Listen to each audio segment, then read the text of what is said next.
The following story has been brought to you by StoriesToInspire.org. And he wanted to thank HaKadosh Baruch Hu for all his chasadim, and befrat that he managed to reach the age of 70. He was looking for eitzes, how to be moidel Hashem.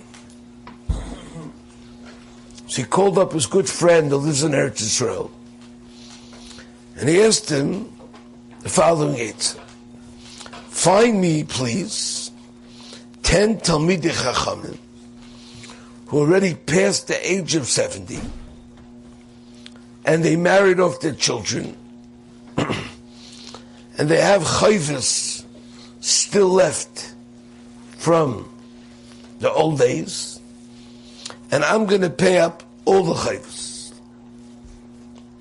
Nice way of you made it to Hashem? No. This friend of his knew the address, where to look. He said, go to the Koilel in Ponovich. The Ponovich Koilel has Yungalite, who aren't younger anymore. They're already old Yungalite, very old. And he figured that in that Koilel they probably pay very little, like most Koilelim pay. So he called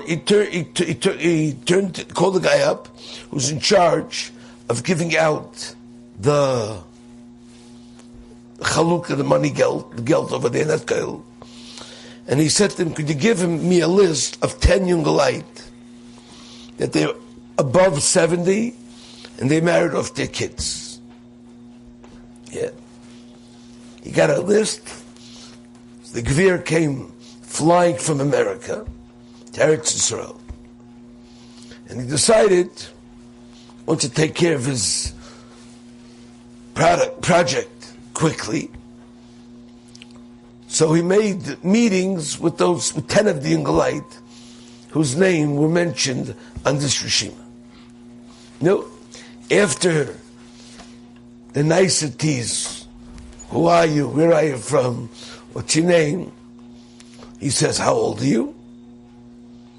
And the first guy answered him, Ben Shivin, 70s, Baruch Hashem. How many children did you marry off? He said, I married off 9 of my children, all 9 of my children. Where do they live? No, some live in Bnei Brak. Some live in the new cities that they built up in Eretz Yisrael for Yungalite.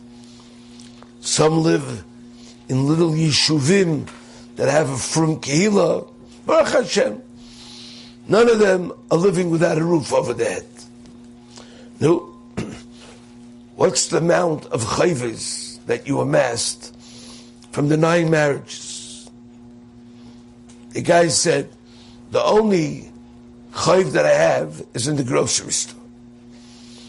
Besides that, I don't have any chayvus. The Gvir said, how's it shaykh? That somebody else beat me to it and paid up your chayvus? He said, no. I never need anybody to help me pay my chayvus, because I never amassed large chayvus. Every time I married a son or a daughter, I saw with my eyes the Yad Hashem, the Ashkocha Pratis. One time I got exactly a Yerusha of what I needed to have. Another time, the Kala's Mishpacha said they'll pay for everything. Another time, I had all kind of zachin for them. What's the difference? He said, one time we found out that we were entitled to a large money bag from Bituach Leumi in Eretz Yisrael. Another time, and that's because of that, we're able to get a dira in a price, unbelievable price. Another time, the 5th time, every time we had something else come up, it was mamish meridik. And I was matzliach to marry all my kids in this. Okay? This first guy doesn't need the help of the Gvir. Gets the second Ingelman, he calls him in. It's like to meet you. Shalom Aleichem. This guy says, listen, I got to tell you the truth. I don't have the kairos. That's it, the Shmai G'dayla. Every time I married my child off, the guy says, this is crazy. This is crazy. I mean, I expected naturally. I expect all these guys to be busted.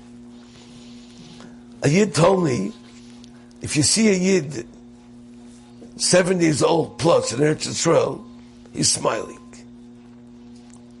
They have no chayvus. The chayvus are gone. When they're 40, they're 50, then they have chayvus. When they hit 70, Hashem takes care of it for them. No. And after he went through the whole list of the 10 Yungalite, he discovered all those 10 on his list turned out to be the same exact thing. They were all fine. He was sure that these guys are 70 years old, hunchbacks, carrying all their burdens and their chayvus in their bags. It's not like that. It's mamash, a wonder of wonders. Amazing how the Yad Hashem works. And if you know about it and you realize it, so you will be able to get past it. Enjoyed this story? Come again. Bring a friend. StoriesToInspire.org